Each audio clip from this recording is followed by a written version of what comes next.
When was it that you first thought about playing football? What was the moment when you were like, oh, this is something I'm interested in? Oh gosh, 2, 3 years old. Dad played football. Used to go to only younger sports, watch him play on a Saturday, Sunday afternoon. Went to watch him train and things like that down at the training ground. And yeah, that's where I got my love for football from. It was through watching my dad play. And was it a kind of whole family thing? Because I know your sister played and stuff like that. It started just me following my dad and wanting to play.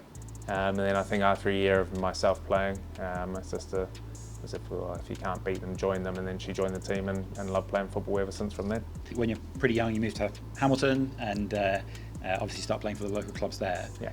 At what stage did you go from thinking this is something I enjoy doing to like, oh, this is something I kind of want to take a bit more seriously?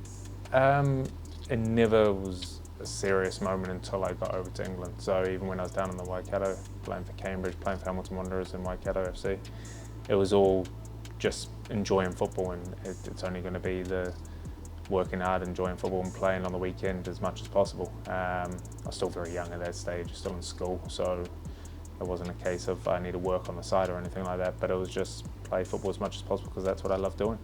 So obviously you got your move to the UK at a pretty young age. Yeah. Was that ever something you thought, oh, am I ready for this? Or was it just like, I'm going to do it, experience it, see what happens? It was just go and experience and see what happens. I think my parents took a lot of pressure off that side of it, of just, well, if it doesn't work out, we'll just come back to New Zealand, and that's as easy as that. So I was just like, all right, I'll go there, play football, the same as what I do back home. I was training every day back home in New Zealand. So I just went and trained every day over at West Brom and played on the weekend like it was nothing and normal, and just seemed to take off and do well.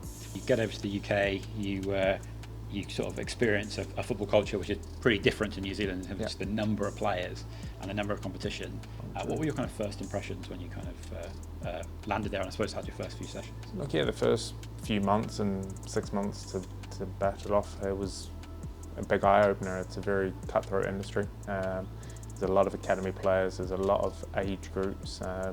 You're having 20, 25 players per age group every single year at every single academy across the country. There's a lot of players trying to make it pro. And that's all you wanted to do, get the next contract, which was the pro contract at 18 years old.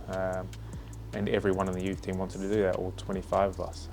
So you knew it was a very cutthroat environment, but you also knew that you needed each other to perform well and do well. So it was a bit of an eye-opener for sure. The first 6 months was tough, adjusting, but after that it seemed to flow a bit more easier. And do you think being a Kiwi over there gave you a bit of a different take on it, rather than someone that's, I guess, been growing up in that system the whole time? It probably helped me and it probably hindered me at the same time. I think not understanding the cutthroat environment was tough at the beginning and tough at the times, but also being so naive to it coming from New Zealand, it made me less carefree about it. It was just a case of, well, if that's the way it is, whatever, I'll go back to New Zealand. So I think it helped me and hindered me at the same time. Luckily, it didn't hinder me in the long term and things like that, and everything went to plan, and it was enjoyable.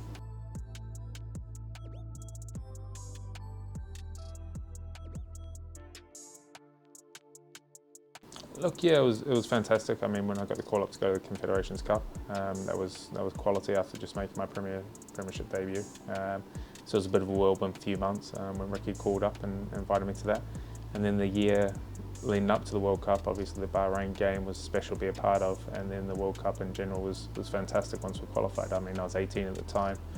All I've ever known in the last professional stint of my career was playing in the Premier League, doing well there, playing in Confederations Cup, playing in a big Bahrain game, winning that game, and then going to a World Cup. I'm thinking, this is fantastic. If this is every 4 years, this will be fantastic. Little did I know it's a lot harder than that, but we really enjoyed 2010, and I think it was a good bunch, a good group, and there was definitely some special memories from there. So when you're first starting out with your kind of pro career in the UK, you obviously went on loan to a number of clubs and kind of proved yourself at that level. How challenging was it to kind of go into all those different spaces as a relatively young kid, experience different changing rooms, different environments, and while you're still kind of learning the game, I suppose, as well? Yeah, the football side is the easiest side. You just go in there to play and learn and get better as a player. The challenging side is the dressing rooms, going into different dressing rooms, seeing how you match with different personalities, people do say it's like the first day of school all over again, and when you go down a loan every 6 months or every year for people that do loans, it becomes tough, and it's a lonely place for the first couple of weeks, 3-4 weeks, maybe a couple of months if you don't bond with teammates quick. But at most places I bonded with people quick enough, so then you become friends and you settle easily enough, and it goes well. But yeah, I wouldn't change those loans for anything. I learned some good experiences off some, and there were some bad experiences which I learned off as well. So yeah, in that case I think it was what I needed to do. I wasn't ready to play Premier League football with West Brom at the time, and I needed to go experience everything else. You start getting regular minutes, and obviously had a bit of a breakthrough season for Leeds at the time. How was it when you first started knowing you were going to be a name that was kind of consistently on the team sheet? Was there a moment, I guess, in your early career where you suddenly start thinking, oh, this is serious now, this is what I'm like doing properly, and I'm a sort of locked-in starter, or do you never does that never really happen? It all depends on team by team. Some teams when I was on loan I played every single game, some I didn't, I was off the bench, and it changes from team to team. It was one of those, Leeds was a big take-off point in my career, 24, 25 years old when I hit the ground running in that championship season.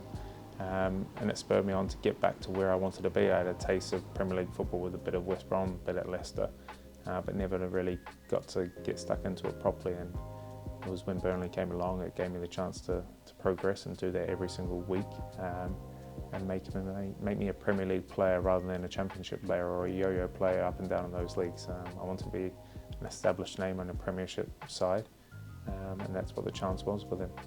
How does it feel when you do get that kind of status, I suppose, and you're regularly starting for a side in the top end of the Championship or Premier League? You get recognised, and there's a bit of press and publicity around you no matter what club you're in, because normally you're in a city where there's normally one club, and things like that. So if people support that club, they know you if you're walking around and things like that. But definite step up was when you go to the Premiership.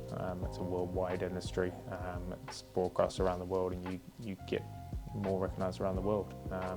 Premier League is a different ball game to the Championship. It's a big step up, but it's also huge in the way of it elevates your game, as well as your personality off the pitch. Did you always watch yourself on Match of the Day and stuff like that, or is it kind of you play the game and it's kind of done? When you score goals, you probably watch it a bit more than when you don't, and when you don't play well. When you win games, you probably watch it more. I don't think I've watched Match of the Day for a couple of years now, but it's definitely a lot more fun to watch when you're winning games and scoring goals. Burnley was a real kind of breakthrough, being a regular starter in the Premier League for a team that seemed a really solid unit that had been together for a decent amount of time, and that when you have kind of interest from other teams coming in for you and things like that, is that something that kind of can be distracting, or is it something that you kind of it's just a case of getting on with business as usual and don't really kind of think about other interests when you're kind of an established name, I suppose? Look, it's one of those, I have a very good relationship with my agent, and we always worked by the reason of, until it's near the dotted line, don't contact me. And that's a perfect way to live. I can focus on football, I can focus on everything else. And not worry about media speculation and everything like that. Media speculation is as big as ever now with social media, and if you get caught into it, it changes people's mindset very quickly. But I just learned to stay away from it. It's the easiest way to do it, and it makes you more focused on the pitch, which is easier for me.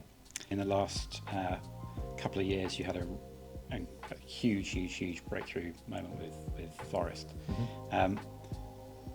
When that move kind of came through, is this how you pictured it going, or is this better than your wildest dreams, or what was the kind of, especially your season last year? I always had believed myself that I could score 20 in the Premier League. I was hoping I could have done it with Burnley at the time, definitely going to Newcastle, hoping to do it there with the squad that they had. But I still believed that I could be that 20-goal a season striker. Whether it was going to happen or not in my career, I did not know. I believed in it, and I believe I can do it again still. But yeah, it was one of those, I had a great team around me, I had great players around me that worked really well for my game as well.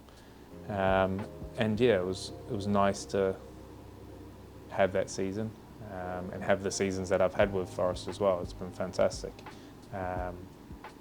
Has it exceeded it? Probably, because I've been able to achieve that 20 goal a season thing that I had strived for all my career, which was so important to me, but it just made me spur me on for more important things or other important things that hopefully I can achieve in my career. So obviously, as part of that season, you got named in the Premier League team of the Writers Premier League team of the year. With accolades like that, and with the season in general, can you appreciate them in the moment, or is it a case of something that you'd look back when you finish your career in however many years' time to really appreciate those things? I think 99% of footballers tell you it's when you finish your career you get to look back at it. I was extremely proud to be in that team because individual awards like that is only based off what the team does. So it was nice in a sense, but to be able to take it in the moment was tough. I certainly enjoyed the night with my wife, going to the awards dinner and things like that. But yeah, you don't really get to look back on it too much until you retire, because there's always the next wave. We were into a season again, a new season. We were into Europa League in that season, so it's a case of, right, we need to keep going and do something even more special next year. Yeah. So obviously this season probably hasn't turned out quite how you hoped from an injury point of view. But in a way, does that give you, or could that give you a bit of an advantage fitness-wise coming into what we're about to face World Cup-wise, in that your kind of loading is probably slightly different than people who've just come to the back of playing lots of games in the season? Yeah, well and truly, I think a year off or 6 months off the rest of the body, other than the knee, I think will do my body a world of good. And I believe that will help me long term to be able to play more years, both in the Premiership and in my career. So I think it definitely could help in that sense. I haven't played 60 games and coming here maybe burnt out or mentally burnt out. I've come here wanting to play more games, wanting to be in every single lineup and things like that. I was hungry to get back for Forest, to play as many games for them as possible, and then play as many games here, and then bounce into the next season as well and do well again, improve myself all over again. So yeah, hopefully I'm going to use it as an advantage, because I feel fit, I feel ready, and I feel like I'm ready to showcase. And obviously 16 years later from making your World Cup debut, we're here with you about to captain the team at the World Cup. How is it to know that that's a role that you're going to be taking on, and the responsibility that comes alongside them? Look, yeah, I'm very honoured and very humbled that I get to be able to lead this team out of this World Cup.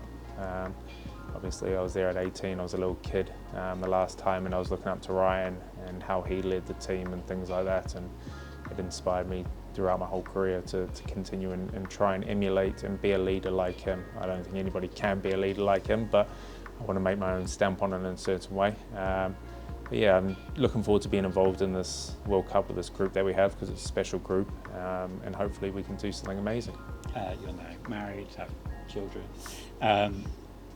Does that change your attitude to knowing that your kind of child and future kids and stuff will watch you at these tournaments, and you'll be kind of, obviously you're an inspiration for lots of people, but an inspiration directly for your daughter?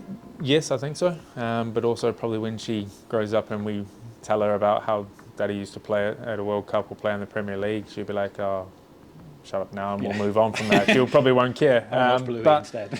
it would be nice to show. I got to take her to walk out on the pitch the other week, or in the last home game in the Premier League. It was something we'll be able to show her the photo of that.